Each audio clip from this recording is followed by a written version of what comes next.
So here, I guess instead of doing a break, we'll just power through.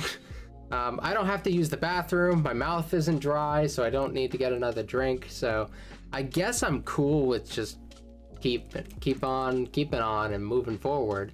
I mean, this is one that people have been waiting for a little while now.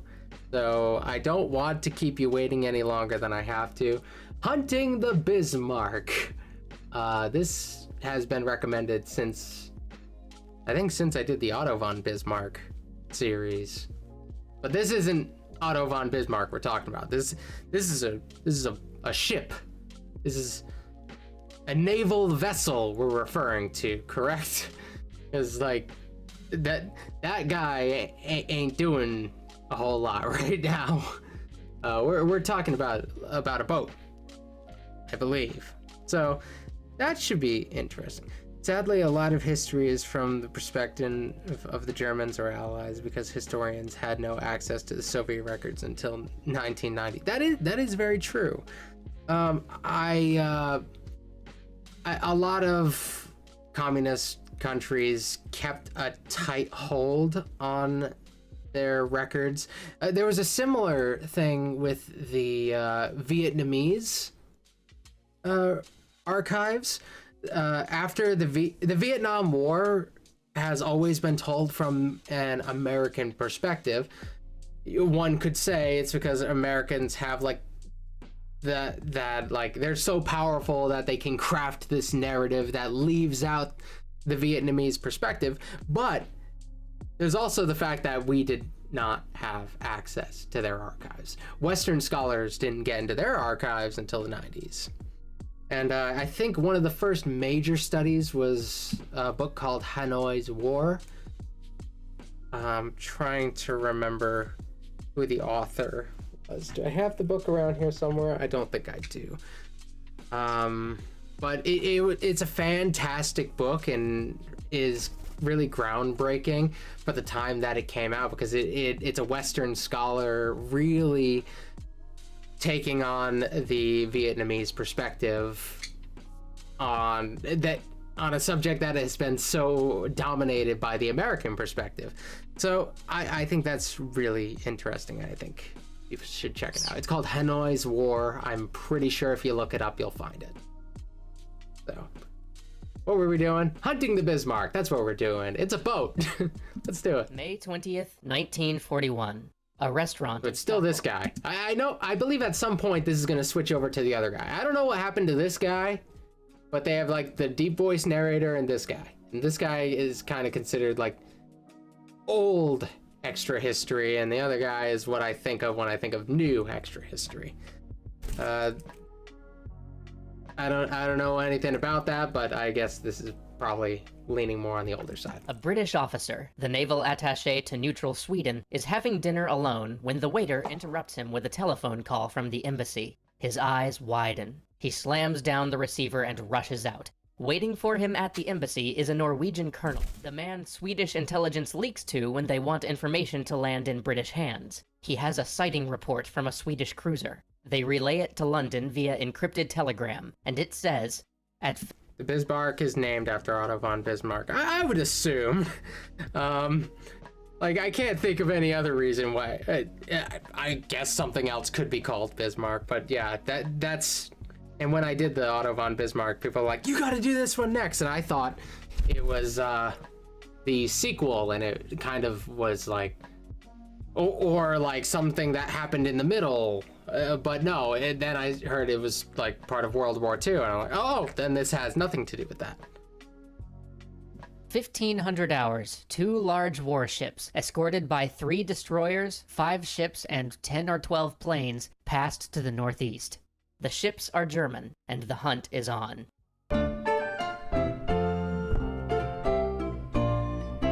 Old guy left to do other things. I'm glad it's he left to do other things sort of thing, rather than like any alternative. You never know these days what happens to people. Episode is sponsored by Wargaming. Download World of Warships and use the code EXTRA1 for free goodies. Link in the description. The Hunt for the Bismarck is one of the most dramatic events of World War II. It's a story of great ships clashing in frozen... In the next stream, you should react to Invasion of Poland from the Polish perspective by Armchair Historian. He's interesting. I wouldn't mind doing that, but I have the next couple streams planned out. I know exactly what I'm doing the next 2 streams, and I will talk about what I'm going to be doing on the next one towards the end of this one. So I'll let you know that. Okay, this will clear things up for me. The guy at the higher voice is John, so this is John. He left to pursue his own stuff. He has 2 of his own channels. Oh, he does other stuff. One is a gameplay channel and the other is a VG art channel. Yeah, Extra Credits has like a gaming bend to it. Like, I've only ever checked out the history stuff, but I know it has a gaming bend to it. So that's interesting that he's doing his own game stuff. That's fun. And the VG art stuff sounds pretty, well, video game art. I don't know why. It says VG, so I want to say it like you're saying it. Stop being a follower. And waters, a tale of risk-taking, heroism, and shocking loss, and the blind luck that sometimes changes history. So when Wargaming contacted us again, saying that they wanted to sponsor a series of episodes on the Bismarck, we jumped on that right away. Bismarck was one of the most famous warships in World War II. Okay, we got that part. But what makes the Bismarck story interesting isn't just... Yet it only sailed for one mission, Operation... the ships and the battles. I'm not risking that one. For the Royal Navy, the biggest problem wasn't sinking the Bismarck, it was finding it. This is a detective story writ large, an international manhunt that stretched from the icy seas of the Denmark Strait to the chattering computers of Bletchley Park. It will begin with an interrupted dinner and end with the destruction of the largest battleship on Earth. Allow me to set the scene. 21st of May, early morning, a British naval base at Scapa Flow. Vice Admiral John Tovey, commander of the Home Fleet, is aboard his flagship thinking that this might finally be it. For days, German reconnaissance planes have passed above him, recording the position of his ships. Scapa Flow is a hard station, a barren rock and freezing seas, but it's also strategically crucial real estate. From their base in Scapa, Tovey's fleet guards the watery expanse that stretches between Greenland and Nazi-occupied Norway. And securing was the only thing. They had Norway at this point. I forgot about that. This is a crucial juncture in the war. The previous year, France had collapsed. German forces had occupied Norway and Denmark, and the Italians had entered the war on the side of its fascist ally, Germany. The Axis powers were now masters of Europe, and Britain stood alone, besieged in its own islands. As Luftwaffe raids pounded its cities, American supply convoys were the only thing keeping Britain in the fight. This was a tonnage war, measured in cargo delivered rather than ships sunk. Convoys raced through U-boat-infested waters to get Fortress Britain enough. I know this might be a freshman moment, and I probably should have asked this earlier. What does Luftwaffe mean? I've been kind of taking that term for granted this whole time, but like if anybody has like a translation or like a proper definition of what that is, I'd appreciate it. It's one of those things you get so far and it's like, well, I'll feel stupid for asking, but like you should probably just rip off the band-aid and ask the question. I don't even know how to spell it. Food, bullets, and oil to defend democracy. So it's gonna be hard to look up. Tovey's nightmare was of a single ship, the Bismarck. Luftwaffe is just the German Air Force. Okay, thank you. You know what? I shouldn't be embarrassed because I always tell people don't be afraid to ask questions because you're not going to know otherwise, but there we go. We got the answer and now I feel better knowing it. British intelligence had been building a file on her for some time, even attending her launch in 1939 and monitoring her sea travels via air and signals Air Force, intercepts. cool. They still didn't know everything. They didn't know how fast she was, her crew complement, or what new technologies she had, but they did know that she was enormous and advanced, outfitted with both heavy armor and 15-inch guns that could sink near anything the Royal Navy could throw at it. But the British also knew that Bismarck was more than a ship. She was a political statement. Hitler had jump-started Germany's economy with public spending, including a focus on military rearmament. The Bismarck was a visible symbol of Germany's economic miracle, a nation with a 100% employment rate, provided you didn't count the Jews and the women forced out of the workplace. And at over 40,000 tons, Bismarck was also a flagrant violation of post-World War I. Women being forced out of the workplace, that in itself is a video I would love to see. just kind of like the women's role in Nazi Germany. Like, I think there's something far more interesting there. That would probably lean a little bit more towards the type of stuff I would focus on. I love learning about like that little stuff from like how marginalized groups are treated during these times. And while the treatment of the Jews has been studied like crazy, I've not heard much about the treatment of women in Nazi Germany. Won treaties that limited the size of Germany's naval vessels. Yes, I contradicted myself. I try my best not to, but you know, sometimes it's like do as I say, not as I do, but I know I should lead by example. And just, I assume you mean in asking the question and feeling weird about it. I assume that's what you mean. Yeah.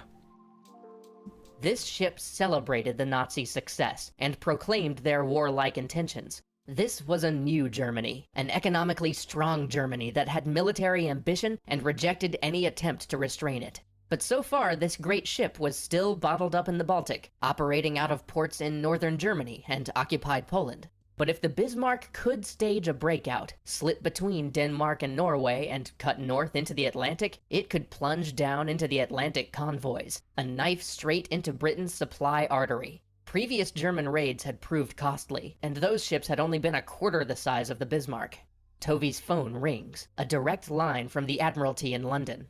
The call passes on the Swedish Navy's sighting, but now it's corroborated with more information. A Polish source reported that the Bismarck left port 3 days ago, and a Norwegian resistance cell spotted a group of German ships passing between Norway and Denmark. Royal Air Force reconnaissance planes, they say, are currently scouring the fjords. Tovy issues an order to his fleet: refuel and stand by to sail. 13-15 hours in Norway. An RAF pilot cruising the fjords spots and photographs a large ship with a heavy cruiser nearby. Back in Scotland, an analyst confirms the silhouette while the photos are still damp from the darkroom. It's the Bismarck, probably with the heavy cruiser Prinz Eugen.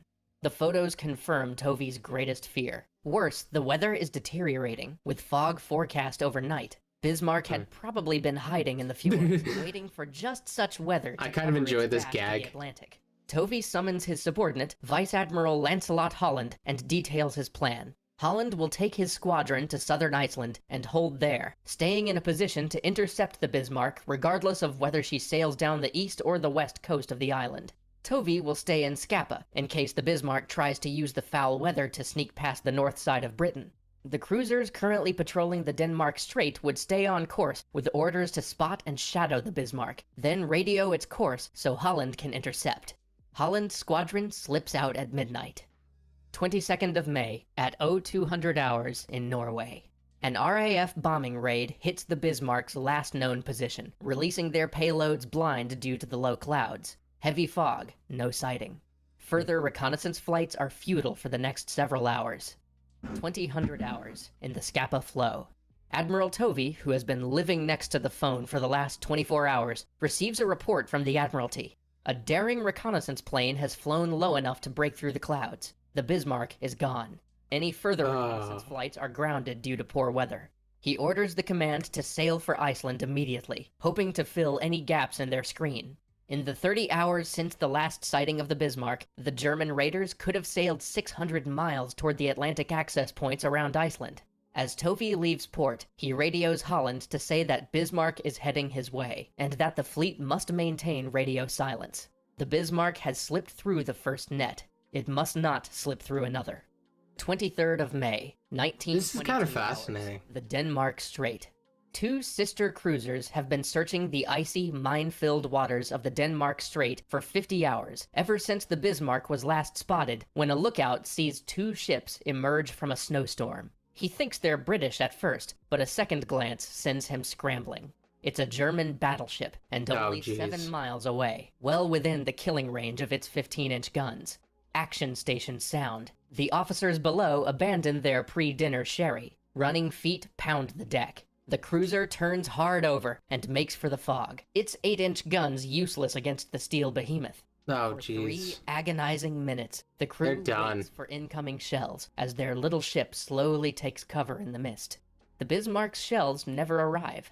Reorienting herself, the cruiser stalks its quarry through the fog and the rain, deploying its most effective weapon, a sensor array. These cruisers may not have heavy guns, but they're outfitted with advanced systems that allow them to track enemy ships solely by radar, a feat never achieved before. The cruiser radios its sighting reports to her sister ship 15 miles south, who relays it to the rest of the fleet and rushes to join the pursuit. An hour passes.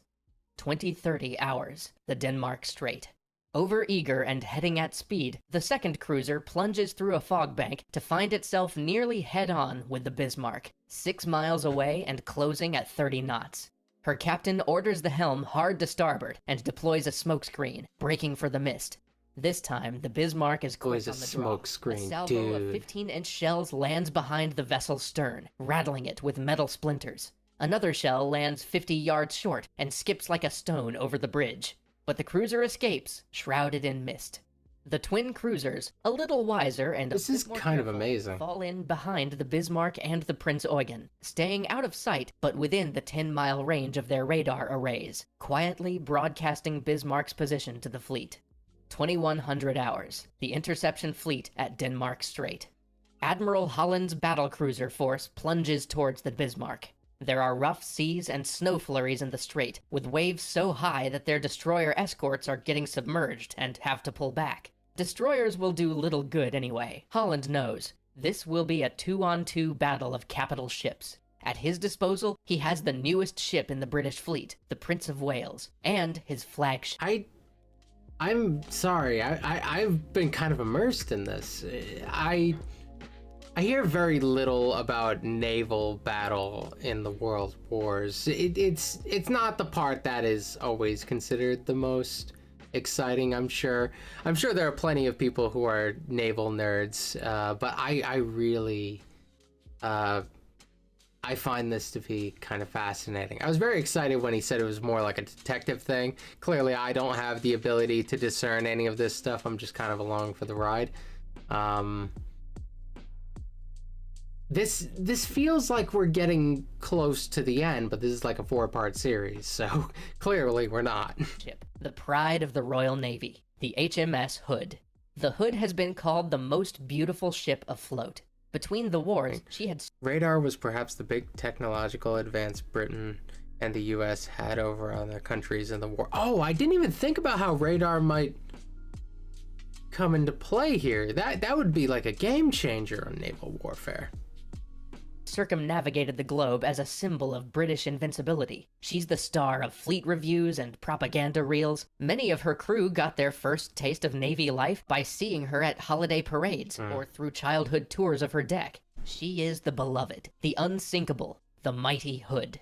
And she is steaming towards destruction. Join us next time for a clash of flagships, a wounded giant, and a 3-word order that will echo throughout naval history. Is this like this thing that you guys have been memeing, like the Sink the Bismarck thing? So this ship is not only important from a military perspective, it's kind of got its own little cultural significance. Like if it were destroyed, it would not just be a military victory, it would be a morale victory. I guess most victories are victories in morale, but like this seems to have an extra layer of importance there. That's kind of an interesting way to look at it. HMS Hood and Prince of Wales plow toward the Bismarck. I'm assuming the Hood's not gonna make it. It's not looking like the Hood's gonna make it. I'm sorry if I'm laughing at what is about to be a tragedy. Forgive me. It's how I handle everything. Description. The cruiser Prinz Eugen. Off, the British had finally located the battleship Bismarck and the heavy cruiser Prinz Eugen as they steamed south. Think the Bismarck, there we go. And with Admiral Tovey and the rest of the home fleet still hundreds of miles away, it was clear that the Hood, pride of the Royal Navy, and Prince of... When the Hood was commissioned, she was the largest warship afloat. Wales were the only ones that could possibly stop. She retained that distinction for the next 20 years. The behemoth. But to understand what's about to happen, we need to understand the state of the Royal Navy in 1941, and how interwar limitations held back their naval development. For that, allow me to turn things over to Wargaming's military expert, Richard Cutland. Richard! A series of maritime treaties constrained naval development in the hopes of defusing an international arms race. At first, these treaties limited the number of new ships and set limits on the size and armament of new vessels, but later agreements eliminated the possibility of building new battleships completely. As a result, in the interwar period, Britain was forced to modernise old ships instead of building new ones. For example, the HMS Hood looked strong enough to any outside observer, but the British Admiralty was well aware of its main drawback: a weak horizontal defence, especially at deck 25, which was only 76mm thick. Plans to strengthen the horizontal armour had been developed back in 1927, but these works were postponed due to financial problems. In the end, they never happened at all, and this made the ship vulnerable to long-range plunging fire that fell directly down on its deck. These treaties also constrained new battleships, like Prince of Wales, to quite conservative designs. Their armament consisted of 2 4-gun turrets and 1 2-gun turret, all in a 14-inch caliber that complied with treaty limitations. Don't look directly into the cannon. Germany was quietly violating these treaties with ships like Bismarck that had 15-inch guns. So even though Prince of Wales was brand new, it was underpowered at launch. In addition, the brand new Prince of Wales had teething problems. Sea trials revealed that her revolutionary quadruple gun turrets were prone to break down under strain, and this problem hadn't yet been fixed when she deployed with Hood. However, Prince of Wales was more technologically advanced than the Hood, particularly since she had modern rangefinders. And crucially, both Hood and Prince of Wales were fast, and speed was what the Royal Navy needed in an interception force. Back to you, Dan. Thank you, Mr. Cutland. So that's the situation. The capable but vulnerable Hood and untested Prince of Wales are about to take on the largest and most modern warships on Earth. 24th of May, 05:37 hours, the Denmark Strait. Our British sailors have gotten little sleep, knowing that they would intercept the Bismarck at dawn. On the Prince of Wales, civilian contractors have worked through the night repairing its turret guns, whose hydraulic systems are acting up. Most of the Prince of Wales' crew are fresh recruits, and they're nervous, but the presence of the Hood stills their jitters. Just then, a lookout on Hood sees smoke on the horizon, the Bismarck and the Prinz Eugen.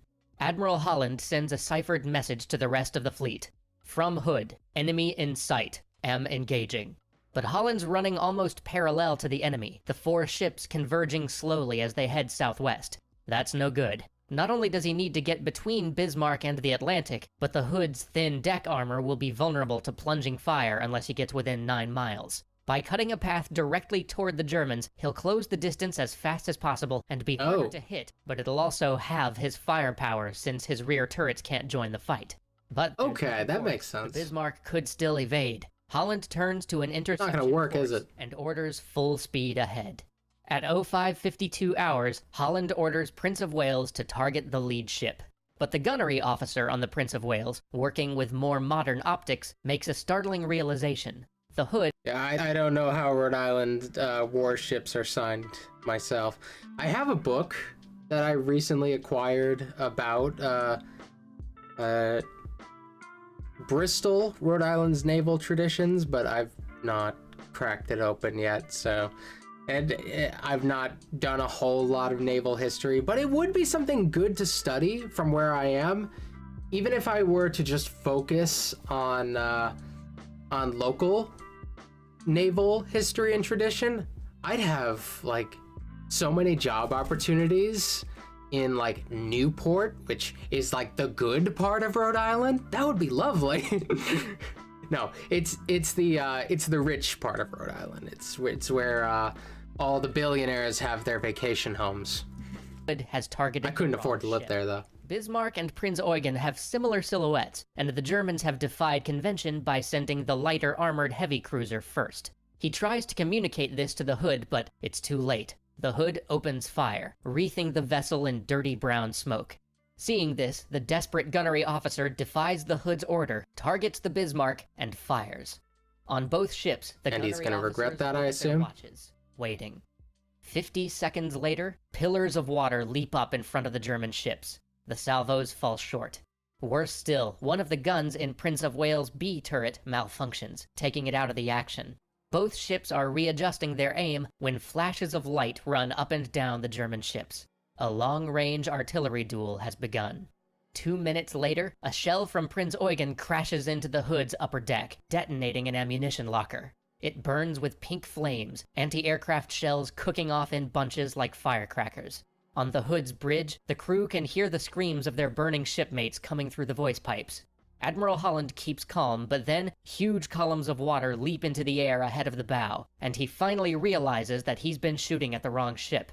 He hastily sends the order to retarget the Bismarck and orders a turn to port in order to bring his aft turrets to bear. It will expose him side-on with the enemy, but with luck, Dude, naval the Hood's strategy is turn will confusing pass to just me. inside the 9-mile mark and shield him from plunging fire.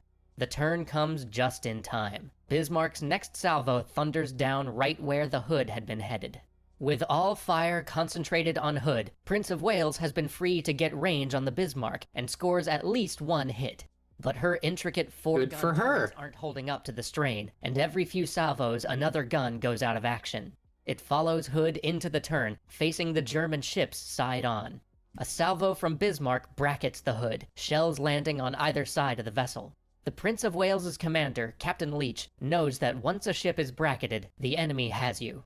He sees the Bismarck's guns flash in double time, and trains his binoculars on the Hood to see the result. A shell plunges down on Hood's deck, Get out of there, man. and disappears. 2 seconds later, the middle of the Hood erupts like a Roman candle, spraying flames hundreds Too of late feet for in the you. air. As Leach looks I mean, on, it's too late for them. horrified, It's not too a late for colossal you. explosion tears the ship in two, the stern rising up out of the water as the bow sails forward under its own momentum. Yellow smoke blankets the carnage. In all the smoke, the Hood's bridge crew don't know where they've been hit or how badly. Bodies begin raining down on the bridge, thumping off the roof and landing on the wings. From below, the helmsman reports through a voice pipe that the steering isn't answering. The ship begins to list, first to port, and then capsizing 45 degrees to starboard.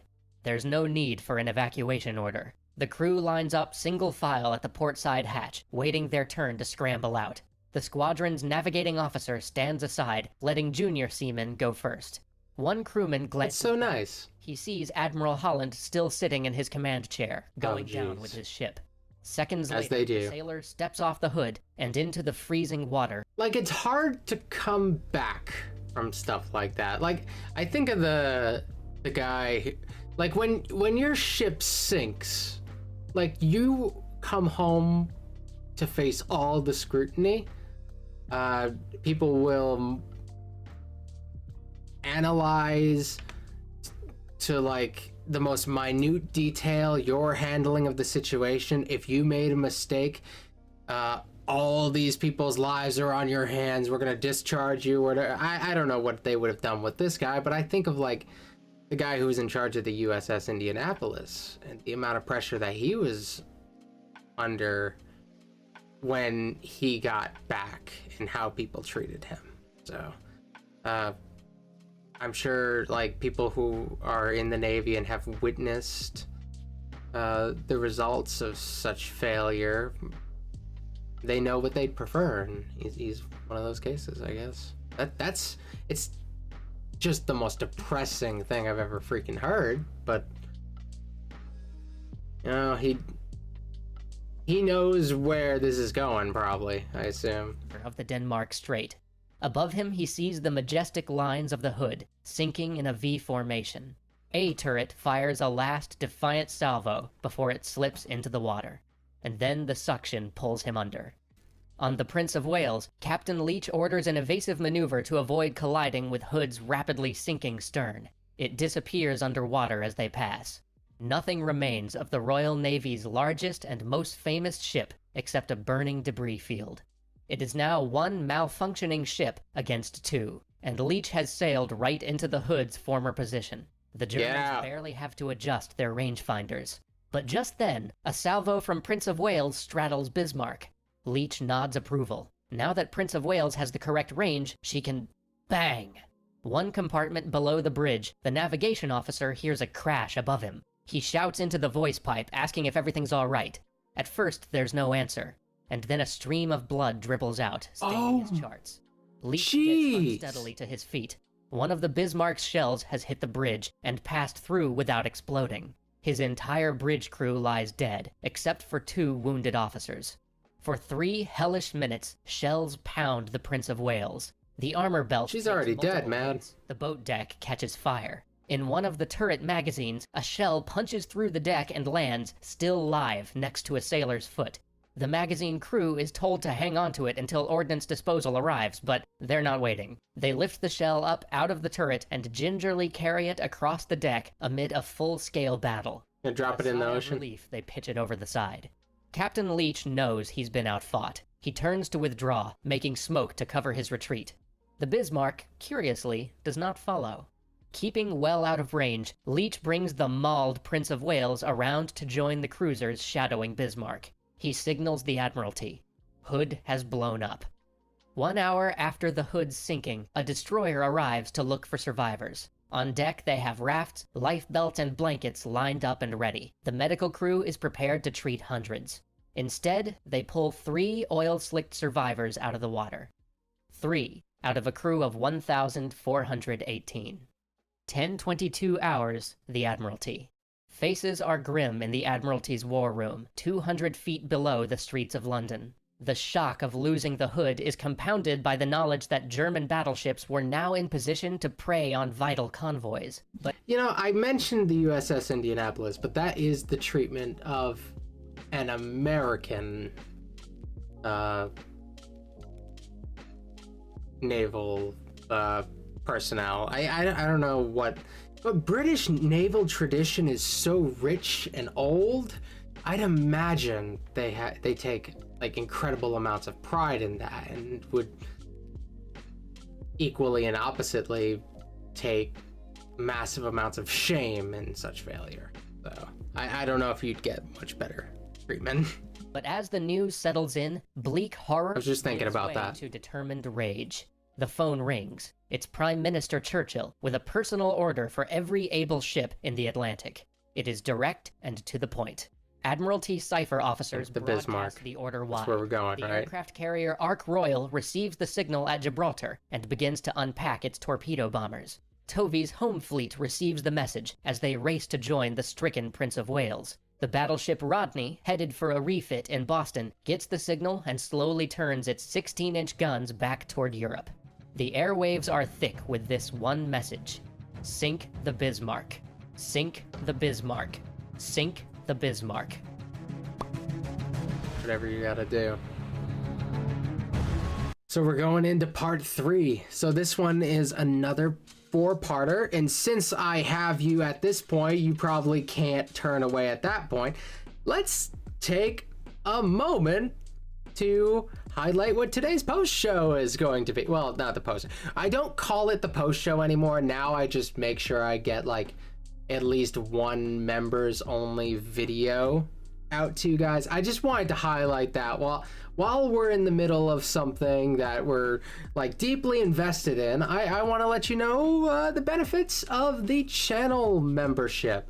So if you decide you want to become a channel member, we have a link in the description box below, or the I believe if you click the donation button. No, I don't know if the donation button does that. Maybe it does for you. I don't know. Maybe it doesn't on my end because I'm me. I'm going to be putting this out, at the end. It's the I'm going to be reacting to more unfinished London videos. I'm going to be doing parts 5 and 6. You guys seem to really enjoy the first 4, so I'm going to be doing 2 more of them. These are the ones about bicycles. So if you want to become a channel member and learn about bikes with me, there you go. That's what's going to be coming out as soon as this stream is over. So I'm going to be pulling the thing back up now. I don't want to keep you guys waiting or anything like that. So now you know. We'll talk about more of that stuff later. So let's continue to part 3. With the Hood sunk and the Prince of Wales damaged, nothing stands between the Bismarck and the Atlantic. But this is only the beginning of the Royal Navy's misfortunes.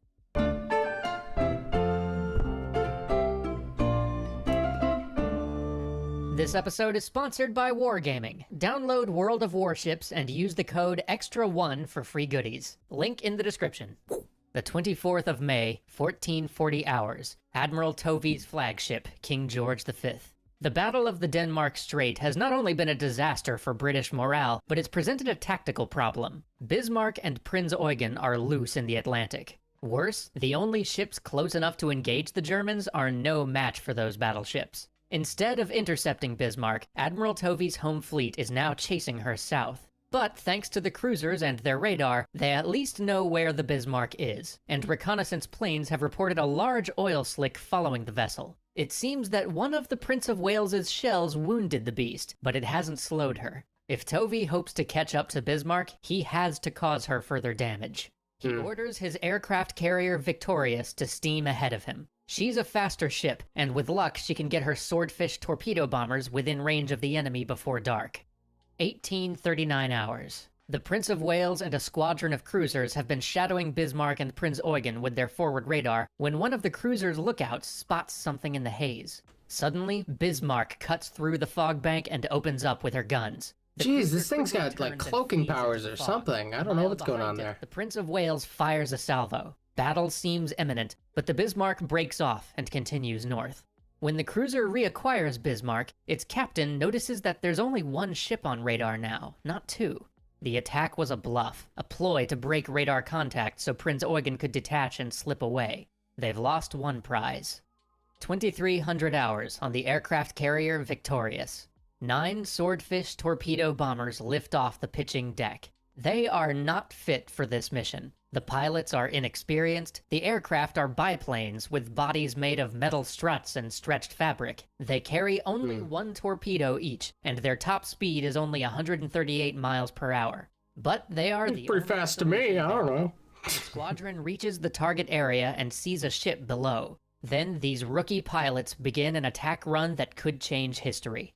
They dive low, 100 feet above the waves, and line up to create a bank of torpedoes that will be hard to thread. But the ship's anti-aircraft batteries aren't opening fire, and this ship seems a little small to be Bismarck. Flak lashes past the squadron. It's coming from a different ship, 10 miles distant. That's Bismarck. The Swordfish pull out of their attack run and climb into the clouds, glimpsing the US Coast Guard ensigns flying from the ship they'd nearly just sunk. US-UK relations are saved, but they've lost the element of surprise. Oh, isn't that lovely? The squadron drives towards the Bismarck in a storm of anti-aircraft fire. I mean, the last thing you want to do is piss off the Americans right now.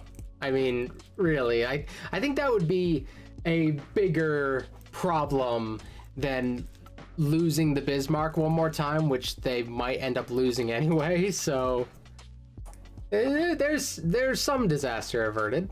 Tracer rounds zip past. The great 15-inch guns fire into the sea, creating walls of water 100 feet high. Flak rips the bottom out of one plane, while another Swordfish hits a pillar of spray and nearly stalls. But all the things that make Swordfish obsolete also make them a perfect weapon in this case. Modern anti-aircraft batteries are designed to target faster planes, and the Swordfish's low speed makes them easy to maneuver. Their cloth skins and frames are so fragile that shells smash right through without detonating. The Swordfish loose their torpedoes. The Bismarck slowly swerves, trying to thread the gap between the tin fish. It succeeds twice, but as the Swordfish buzz away, they see a bright flash and a gush of water amidships. Right on the thick armor belt. Likely no damage.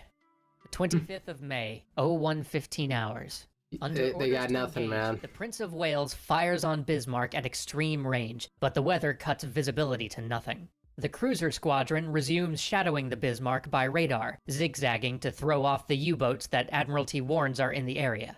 During these evasive maneuvers, they lose and reacquire Bismarck every 20 minutes. At 03:06 hours, the lead cruiser has the Bismarck on radar and then turns away. When they turn back at 03:30 Bismarck is such a hours, Chad. the Bismarck is gone. The man and the Search, ship. but in vain. After shadowing her for 32 hours and 1,000 miles, they've lost their quarry. 0600 hours on the King George V, 3 hours since last contact.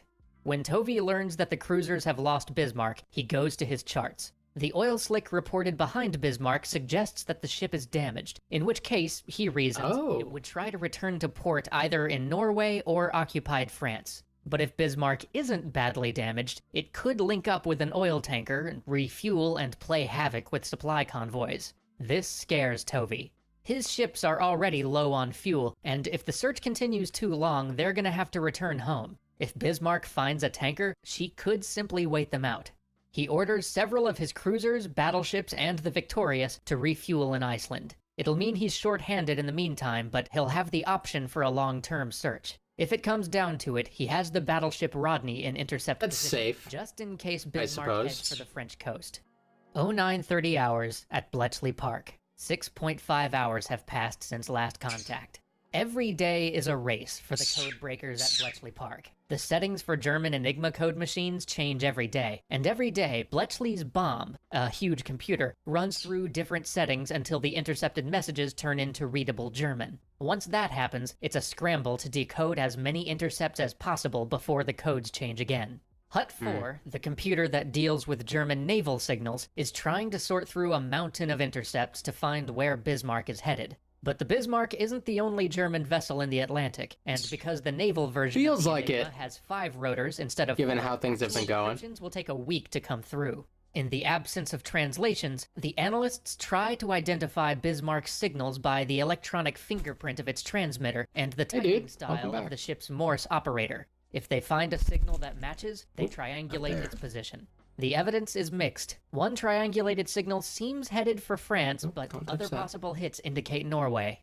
But one analyst notices that the broadcasts being sent to the Bismarck have changed origin points. Until noon the previous day, signals to the Bismarck originated at a station in Germany, but now they're coming from Paris. This suggests that Bismarck has traveled out of the German state. I never understood why submarines are called U-boats. Is it only German type of sub? I'll be with you there. I don't 100% know what that meant. I assumed you referred to like, underwater or under, right? It's short for undersea boot, which is German word for submarine. Okay, so yeah, so it's basically saying it's an underwater boat. That's all. Station's range and is headed for France. They decide to trust the French signal. They broadcast the raw data to Tovey, whose destroyers can triangulate the signals with their own equipment. 10:47 hours on the King George V. 7.5 hours since last contact. Tovey reviews the raw data indicating France, but in triangulating it, he makes a mathematical error. According to his map, the Bismarck is headed north toward Norway. He orders all ships to search north of the Bismarck's last known position. You screwed it up. Hours at the Admiralty, 9 hours since last contact. 200 feet below the Admiralty building in London, analysts are hotly debating the Bismarck's position. They are under pressure to deliver. Churchill is livid that the Bismarck has escaped. He's already requested that Captain Leach be court-martialed for breaking off his attack after the sinking of Hood. The public... Okay, there we go. See the sort of, the high standards that they're held to here. Imagine if that one guy didn't go down with the ship. He would have never heard the end of it. He would have, like, Churchill would have somehow destroyed him. Like, if he's mad at this guy, then who knows what he would say to the other guy if he was still around. The media and Parliament are pressing him for updates, but the best the analysts can do is make an educated guess. Over the morning, they send signals that they believe Bismarck is headed for France, but they order destroyers and cruisers to guard the passages around Iceland just in case. They try to cover their bases, stripping supply and troop convoys to dangerous levels. 1700 hours at Bletchley Park. By now, 14 hours have passed since last contact. At Hut 6, a team of German-speaking women type intercepted messages into Enigma replicas and prioritize the decrypted results. They've been briefed to look for anything related to the Bismarck. One decoder sees the word Bresse and freezes. It's a message sent from a Luftwaffe Enigma machine. The sender is a general asking whether his son, a sailor on Bismarck, has survived the battle with Hood. The reply is that all aboard Bismarck are safe and headed for Bresse, France. She shoots a hand up. I have something interesting. 18:10 hours. Yeah, you do. 15 hours since last contact. Signals go out to Admiral Tovey's flagship, the King George V. Determination-hardened Bismarck headed for Bresse. Tovey has been sailing in the wrong direction for hours. The Admiralty orders land-based reconnaissance flights on all approaches to Brest. Nobody at sea or He has on no land time to get will back, sleep does he? tonight. The 26th of May, 10:35 hours, at PBY Catalina Patrol, 31 hours since last contact. Catalina flying boats, obtained from America via Lend-Lease, have been scouring the ocean since dawn. But in closely guarded secret, the pilot of one particular aircraft is also American, one of several US Navy officers sent to train the British. Through a break in the clouds, the Catalina pilot sees an unidentified battleship 700 miles west-northwest of Brest. It's leaking oil. The ship's anti-aircraft guns erupt in a mountain of fire, shaking the Catalina. As the pilot banks and climbs, the British co-pilot runs aft to transmit their discovery. Every ship on patrol drives straight for the Bismarck, but fuel is critical. If they make full speed, they may run out of petrol and have to break off, but if they slow, they might lose her. And catching her is crucial. By the next day, Bismarck will be safely in range of Luftwaffe air cover. The Royal Navy can't simultaneously battle Bismarck and fight off waves of bombers. The only ship close enough to strike a blow is the aircraft carrier Ark Royal. She speeds ahead to strike range. 1500 hours. 15 Swordfish launch from the Ark Royal. The situation is dire. There's only time for 2 sorties before dark. New magnetic torpedoes sit beneath their planes' bellies. The crews have been briefed that Bismarck is the only ship in the sector. An hour later, they begin their attack run. 1610 hours. Under orders from Force H, the British cruiser Sheffield has rushed ahead to shadow Bismarck by radar. They've just acquired her when the lookouts hear aircraft engines. The Swordfish flight bears down on them in an attack run. The HMS Sheffield's captain orders full speed and turns toward the planes, hoping to thread the torpedoes. 4 of the Swordfish realize their mistake and break off, but 11 release their payload. By a stroke of pure luck, the new torpedoes are faulty. 6 detonate in contact with the water, leaving the Sheffield only 5 to weave through. And she makes it, but barely. Returning to the Ark Royal, the demoralized pilots refuel and rearm for another run. They had 2 chances to damage Bismarck, and they just lost one of them by attacking their own ship. Join us next time for one last the conclusion. to stop the largest warship on Earth. This is actually... Sometimes it's hard to tell if, like, when I'm quiet, am I more interested or am I more interested when I'm talking? Well, sometimes it's one or the other, and they don't necessarily mean opposite things. This is one of those where, like, I don't feel like I have the historical grounding to talk about a lot of the stuff. I can give you my thoughts going through it, but often I feel like I feel out of my depth. But, like, this is really fun. This is a really fun story. I don't know what significance I'm going to get out of it, but it's a very interesting story. A flight of swords. So we've got one more here, and then we're moving on to Battle of Saipan. So after this, we have 2 2-parters and 1 4-parter. Yeah, so we'll have 8 left. That sounds about right. I think we could do it, right? I don't mind that. Swordfish. I think we can get through that. Toward the Bismarck. The hope of the Royal Navy rests on their wings. Maybe. We'll think about it. This episode is sponsored by Might just skip to Wargaming. D-Day. New players can download World of Warships and use the code EXTRA1 for free goodies. Link in the description. 2047 hours. The 15 Swordfish pilots know that this is their last shot. Soon it'll be dark, and by dawn the next day, the Bismarck will be in range of the Luftwaffe air bases on the French coast. No one else can get here in time. They sight the Bismarck and start their attack run, coming in piecemeal after losing formation in the clouds. They fly low, some only 50 feet above the cresting waves. The Bismarck lights up with anti-aircraft fire, filling the air so thick with shells that the pilots hunch in their open cockpits. Crewmen scream as shrapnel tears their unprotected bodies. One Swordfish takes 175 hits. But they don't go down. Torpedoes hit the water. One strikes Bismarck on its thick armor belt. The great ship weaves and dodges. Huge waves send the tin fish at crazy angles.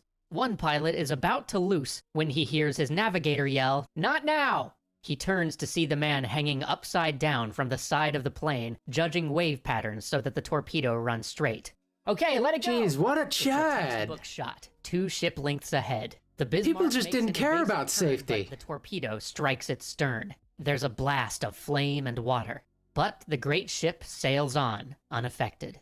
As the bloodied Swordfish crews climb out of their aircraft, they report that they've failed. But a report comes in saying that the Bismarck is behaving erratically. She hasn't recovered from her evasive turn and has circled northwest into the wind and directly away from the French coast. The torpedo knocked out her steering. The pilots erupt in celebration. The 27th of May, 0000 hours on the King George V. Admiral Tovey finally has the opportunity he's needed to close the jaws on Bismarck. Over the last few hours, he's ordered destroyers to bracket the ship in order to ensure that Bismarck doesn't escape again. A few have harassed it with torpedoes, one Polish destroyer flashing the message, "I am a Pole," while firing, but mostly they're keeping their distance. You know, I feel stupid saying this. This is such a non-comment, but war is inherently unsafe. I understand that, like, just... But, like, I don't know, it just seemed just generally like a reckless move. I don't know, maybe I'm a softie. I'm inherently scared of everything. Stupid comment. I never noticed how much the Star Destroyers from Star Wars are clearly inspired by these. Like, obviously, Destroyer, Star Destroyer. I don't know. I just never noticed how similar they looked until now. Flashing the message, "I am a Pole," while firing, but mostly they're keeping their distance. There'll be no night attack, Tovey decides. Catching up will cost precious fuel, and Bismarck has proved too dangerous to fight in... Hey, Fawn, thank you for joining us today. We're doing very well. You missed a little bit of stuff, but you're going to be able to catch the end of the Bismarck stuff, and then we're probably going to be doing a series of videos on D-Day. If you are down to stick around for those, that's fun. less than ideal conditions. He'll wait until morning. 08:45 hours, 48 degrees 10 minutes north, 16 degrees 15 minutes west. For the first time since beginning this mission, Tovey sees Bismarck with his own eyes. Behind him is the HMS Rodney. The Rodney is old, slow, and leaking below decks, but its 16-inch guns are the largest in the Royal Navy. Though barely able to maneuver, pure Bismarck's firepower. guns are still fully operational. Tovey's plan is to approach Bismarck from all sides, forcing the ship to split its fire between his 4 ships, the battleships King George V and Rodney, and the cruisers Dorsetshire and Norfolk. But first, the battleships must drive in hard from the west with only their forward turrets firing, the same maneuver that doomed the Hood. The Rodney opens fire at a range of 12 miles. Spray leaps up in front of the Bismarck, high enough that it spoils the targeting on King George V's first salvo. 3 minutes later, Bismarck answers, its opening salvo landing all around Rodney. Back and forth, the 3 ships trade fire, the Rodney and King George V plunging forward at top speed in the heavy seas. The pace renders the Rodney's engine room nearly uninhabitable. Crewmen hose her overheating boilers down with seawater. Every salvo blows the boiler doors open with a rush of flame. And each curtain of fire from the Bismarck creeps closer to the Rodney. On the Bismarck's 3rd salvo, fountains of water bracket the old ship. Shrapnel lances through her superstructure. The Rodney is dead to rights, expecting a hit. But then she fires. The 16-inch shell smashes into Bismarck's main fire control director. Her guns fall quiet in the absence of orders. The British battleships turn and split up, surrounding the Bismarck, pounding her with broadsides from 2 angles. After a pause, the Bismarck turns slightly to put King George V in view of its undamaged aft fire director, its salvos barely missing Tovey's flagship. But the British have found their range. You got it. After her first hit, Rodney... I kind of like how, what is it? I kind of like learning about naval combat because I guess this is all combat. I like to make comparisons to things like sword fighting, like the understanding of like perfect distance and timing and making your opening and all that. And honestly, the more I learn about naval combat, the more like apt metaphors I can find to compare sword fighting to naval combat. It's actually really astounding. He nails Bismarck's B turret, penetrating the armor with a blast so powerful the concussion temporarily knocks neighboring A turret out of action. Bismarck's counterfire dwindles, each turret firing erratically and independently. Now even Tovey's cruisers have joined the pummeling. The 8-inch guns of Norfolk and Dorsetshire are too small to sink the Bismarck, but they tear through its unarmored upper decks. The Bismarck's superstructure begins to come apart. An ammunition locker explodes. The fire director station flies through the air like a kicked can. Flames reach as high as the mainmast. The bridge collapses forward. By 0930 hours, Bismarck's 4 great turrets have fired their last salvo, and shots from her secondary guns dwindle. The Rodney closes to point-blank range, 2,000 yards, and begins slamming broadsides into the hull. 3 fires rage on Bismarck's deck. Holes appear in the upper hull. So many shells are pounding the bow that it's red hot, hissing with steam every time it plunges into the heavy sea. Watching through binoculars, Royal Navy officers see a little trickle of men emerge from Bismarck. They run along the deck, sheltering behind the blasted turrets or jumping in bunches into the sea. For many of the British, it's the first time they've seen the enemy. It sickens them. German sailors try to signal surrender, but the next volley cuts them down. Aboard the Rodney, a chaplain tearfully begs the ship's captain to stop, but their orders are clear. The Bismarck must be sunk. Yet the ship stubbornly refuses to go under. Tovey's ships circle, hammering her with every weapon they have, pounding away until the stress of their guns shatter windows and open leaks in their own ships. For 50 minutes, they dismember the Bismarck, firing over 2,800 shells.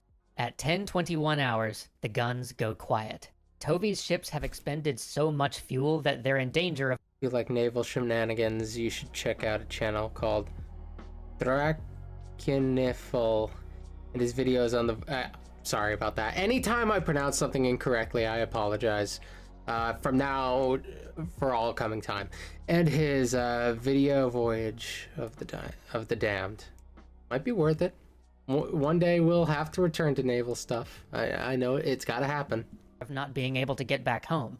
Tovey orders his ships to make for Scapa Flow. So, I want more of the streams to be, like, topical. I want to try this going forward.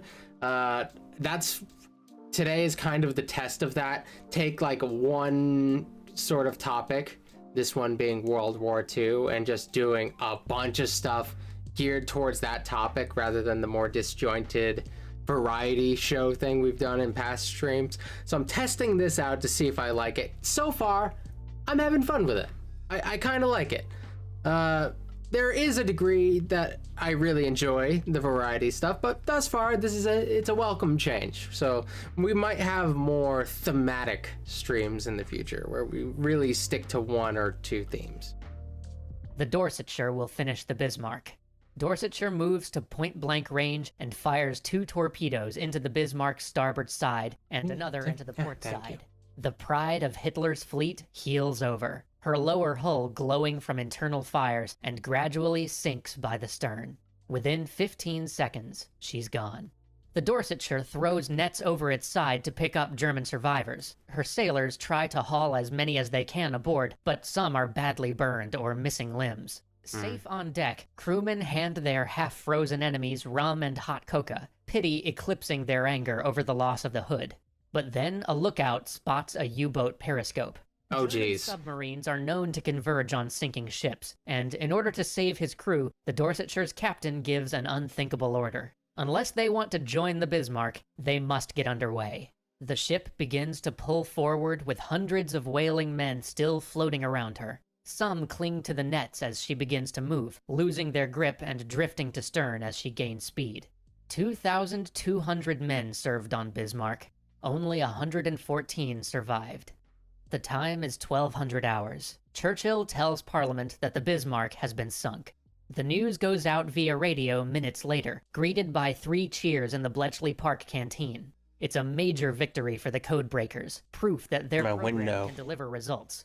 The victory Get a comes at a glare. crucial time. It distracts the press from Royal Navy losses in the Mediterranean, and signals to the U.S. Congress, still divided over American convoys, that the Royal Navy can defend American shipping.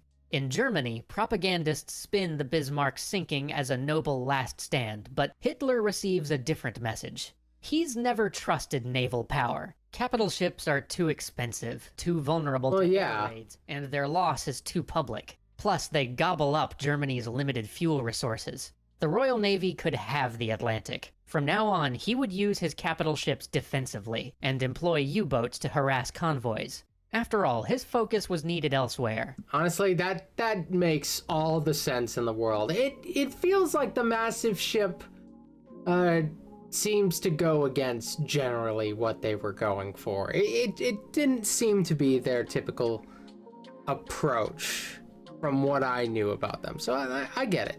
In 3 weeks, Germany's... So, like, yes, it's a big loss. It's a massive loss. But, like, as a way of reprioritizing, I think everybody can sort of walk away from this and not be okay, but, like, this isn't the end of the world for anyone. It is a big morale victory for the British. Forces would invade the Soviet Union, and he'd have plenty of time to deal with the troublesome English once he'd captured Moscow. Or so he thought. Thanks again to Wargaming for sponsoring these episodes. Fair sailing, everyone. If you happen to be watching... So, to lay out the rest of what we're going to be doing today, I think it might be wise to pick one more of these and call it. Not because I don't want to do more, but because my headphones have historically died a little bit after the 4-hour mark of the streams, and we're a little bit past the 3-hour mark.